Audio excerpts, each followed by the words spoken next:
여러분 안녕하십니까? 코로나19가 확산하면서 대규모 인원이 일하고 있는 여수 산단에서도 확진자가 나오는 등 불안감이 높아지고 있습니다. 그런데 산단 건설 현장을 살펴본 결과 거리 두기는커녕 이른바 턱 마스크에 마스크 미착용까지 방역 수칙이 제대로 지켜지지 않고 있었습니다. 곽선정 기자가 취재했습니다. 아침 7시 여수 산단 출입문입니다. 산단에 출근하는 수백 명이 100m 넘게 줄을 서 있습니다. 출근 기록을 남기고 열을 재기 위해서인데 2m 거리 두기는커녕 앞사람과 다닥다닥 붙어 이동합니다. 열 체크도 신용뿐입니다. 온도를 제대로 확인하지 않거나 일부는 체온을 재지 않고 그냥 통과합니다. 열 체크는 그거 진짜 나고 봤을 때는 행식상인 것 같아요. 몇 초 사이에 들어갔다 나갔다 출입을 하는데 거기서 워낙 사람이 많이 들어가니까 이제 여기 있어서 우리가 어떻게 보는가 우리가 그런 건 모르죠. 안 불안할 수가 없죠. 안만 마스크를 쓰지만 그래도 안 하고 전부 다 붙어. 점심시간은 더 심각합니다. 곳곳에서 마스크를 쓰지 않고 얘기하거나 옹기종기 모여 담배를 피우고 있습니다. 마스크를 벗어야 하는 식당도 좁은 컨테이너에 마련돼 옆 사람과 붙어 식사해야 합니다. 몸에 따닥따닥 붙어서 먹을 수밖에 없는 상황인 거죠. 왜냐하면 컨테이너 수는 한계가 있고 사람은 많고. 여수 산단에서 건설 중인 공장은 3곳. 수조 원대 대규모 공사라 투입된 인원만 15,000명이 넘습니다. 실제 최근 가족으로부터 코로나19에 감염된 건설 노동자들이 통근버스를 이용해 불안감도 확산하는 상황. 시공사나 건설업체 소속이 아니라 이 현장 저 현장 옮겨가면서 일을 하는 경우가 많고 감염이 발생했을 때 그 현장에 누가 있었는지 파악이 안 될 수도 있고 동선 추적이 어려울 수가 있어서 또 문제가 될 수 있습니다. 이에 방역지침 감독관리자와 방역당국인 여수시는 현장 계도 활동과 더불어 곳곳에서 체온 측정을 하고 있다고 밝혔습니다. 하지만 마스크 미착용으로 인한 과태료 부과는 단 한 건도 없었습니다. KBS 취재가 계속되자 여수 산단 업체들은 출입문에 1m 봉을 설치해 거리 두기를 유지하겠다고 밝혔습니다. KBS 뉴스 곽선정입니다. 광주지검 평검사들이 추미애 법무부 장관의 윤석열 검찰총장에 대한 직무 배제 결정을 재고해달라고 요구했습니다.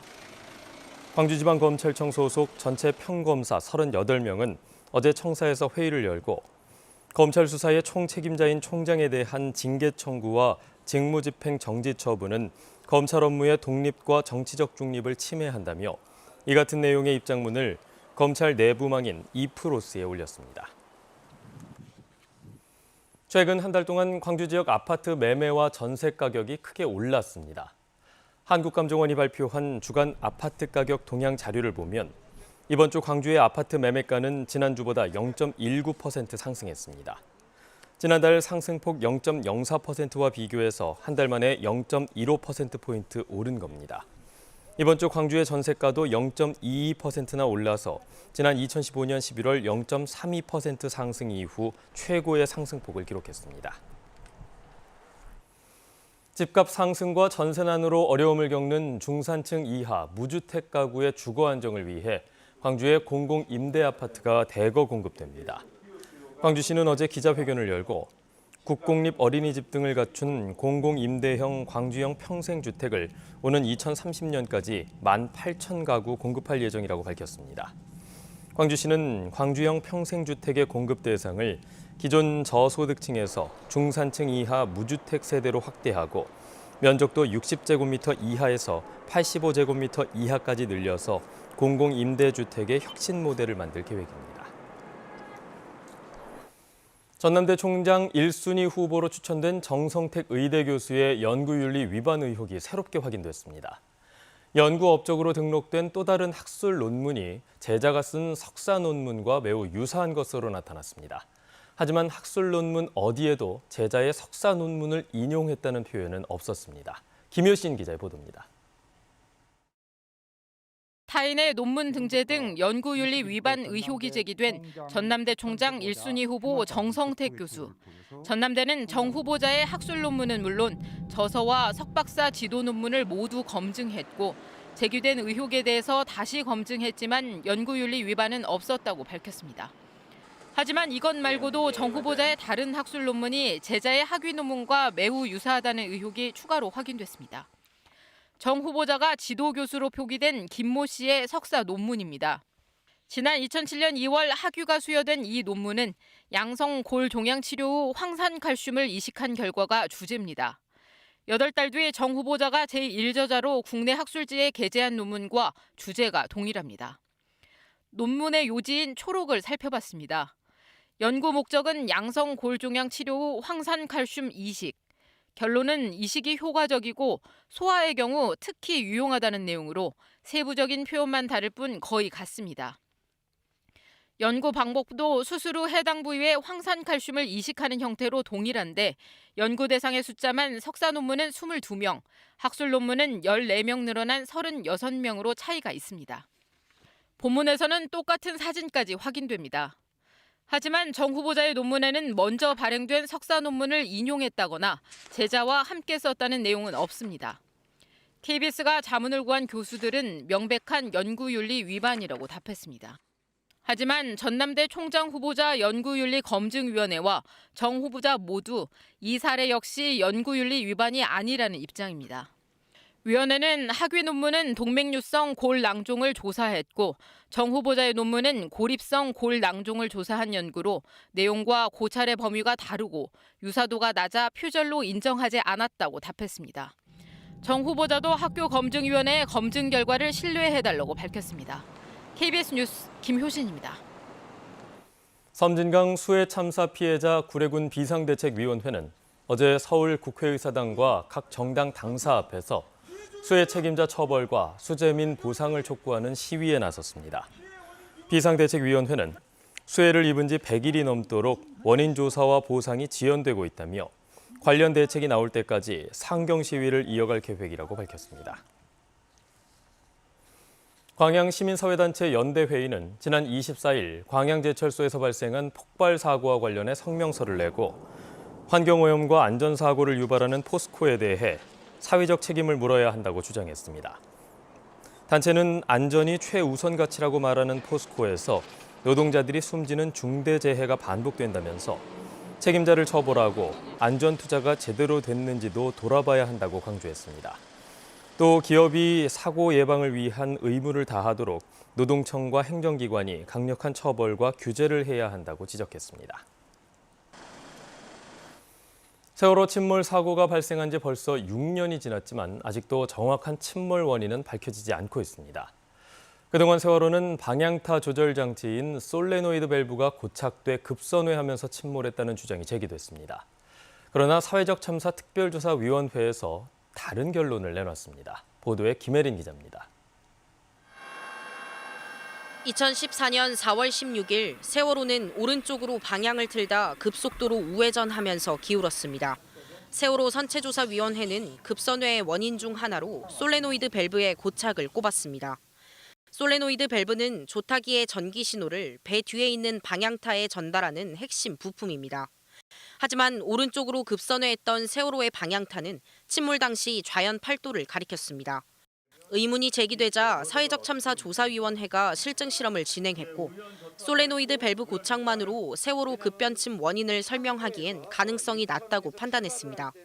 세월호에는 인천행과 제주행 두 개의 타기 장치 안에 두 개의 솔레노이드 밸브가 있는데 고장났던 건 인천행 타기 장치와 연결된 겁니다. 솔레노이드 고착으로 세월호가 급변침하고 방향타가 좌연 8도를 유지하려면 선원들이 고장났던 인천행 타기 장치를 멈추고 제주행 타기 장치를 대신 가동시키거나 선원들이 처음부터 우연으로 무리하게 조타기를 꺾었을 때 가능합니다. 하지만 가능성은 낮은 것으로 조사됐습니다. 지금까지 선원들은 이런 행위들, 그러니까 인천행 타기 펌프를 끄고 제주행 타기 펌프를 켰다. 이런 진술을 하는 선원들이 없습니다. 유가족들은 철저한 진상조사를 위해 다음 달 11일 만료를 앞둔 사참위의 활동 기간을 연장해달라고 강조했습니다. 조사 결과가 이렇게 나오고 있는데 이 사회적 참사 특별조사위가 조사를 계속 이어나가야 되지 않겠습니까? 국회는 국회의 힘을 발휘해서 KBS 뉴스 김혜린입니다. 사자 명예훼손 혐의로 기소된 전두환 씨의 선고 재판을 앞두고 이영섭 광주시장이 어제 성명을 통해 역사적 죄인인 전 씨를 단죄하는 현명한 판결을 기대한다고 밝혔습니다. 광주시의회도 이번 재판이 학살 책임자인 전 씨를 처벌하는 역사적 심판이 되길 기대한다고 밝혔습니다. 한편 오는 30일로 예정된 전두환 씨의 사자 명예훼손 1심 선고 재판과 관련해 법원이 생중계와 법정 촬영을 불허했습니다. 광주지방법원은 피고인 전두환 씨의 동의가 없고 현재 전 씨가 불구속 상태로 재판을 받고 있는 만큼 촬영을 허가하는 것이 공공의 이익을 위한 것으로 인정하기 어렵다는 입장을 밝혔습니다. 지난 1월 여순 사건 첫 재심에서 무죄가 선고된 뒤 유족들이 추가로 청구한 재심 재판 절차가 시작됐습니다. 광주지방법원 순천지원 제1형사부는 여순 사건과 관련해 군사재판에서 유죄를 선고받은 피고인 26명의 유족들이 청구한 재심에 대해 어제 신문을 열고 청구인의 자격과 재판 관할권 등에 대해 추가 자료를 제출받은 뒤 재심 개시 여부를 판단하기로 했다고 밝혔습니다.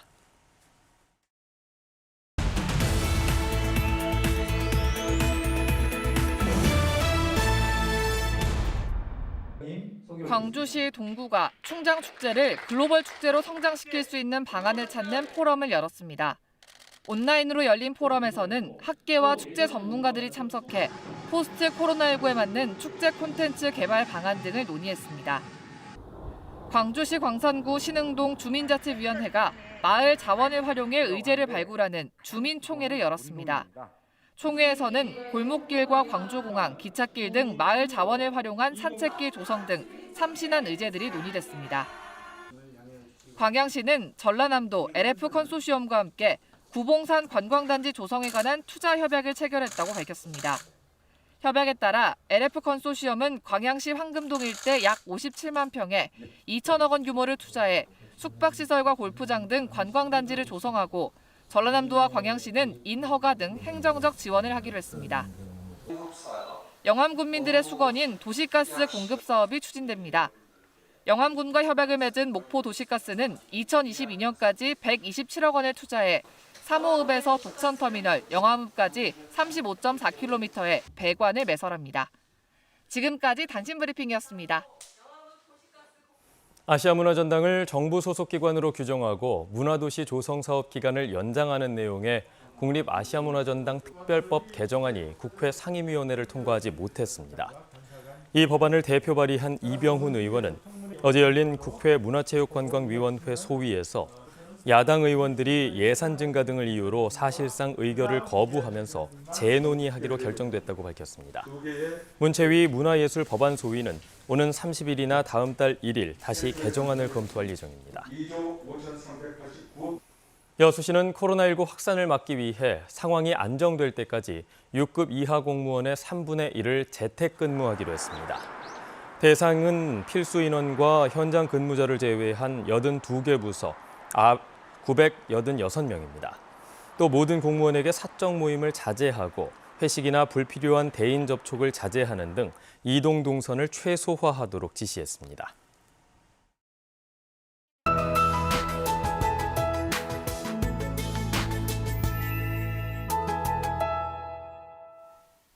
이번 추위는 오늘 낮부터 시작되겠습니다. 아침 기온은 어제보다는 조금 더 높은데요. 낮부터 찬 공기가 내려오고 바람이 불어서 대부분 지역이 10도 안팎에 머물겠습니다.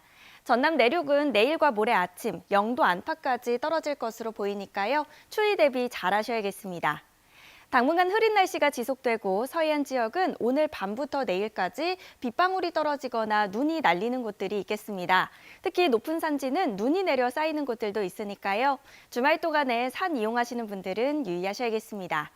찬바람이 불기 전까지 광주의 공기는 탁하겠습니다. 초미세먼지 농도 나쁨 단계 예상되고요. 오후부터는 보통 단계 되찾겠습니다. 다음은 자세한 지역별 날씨입니다. 오늘 아침 기온 어제보다는 조금 더 높습니다. 담양과 화순 4도 가리키고 있고요.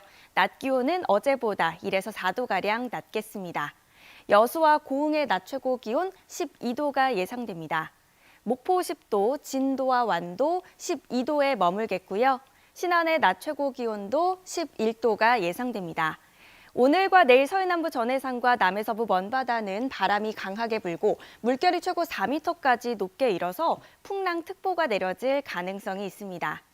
당분간 흐리거나 구름이 많겠고요. 아침 추위는 더 심해질 전망입니다. 날씨였습니다.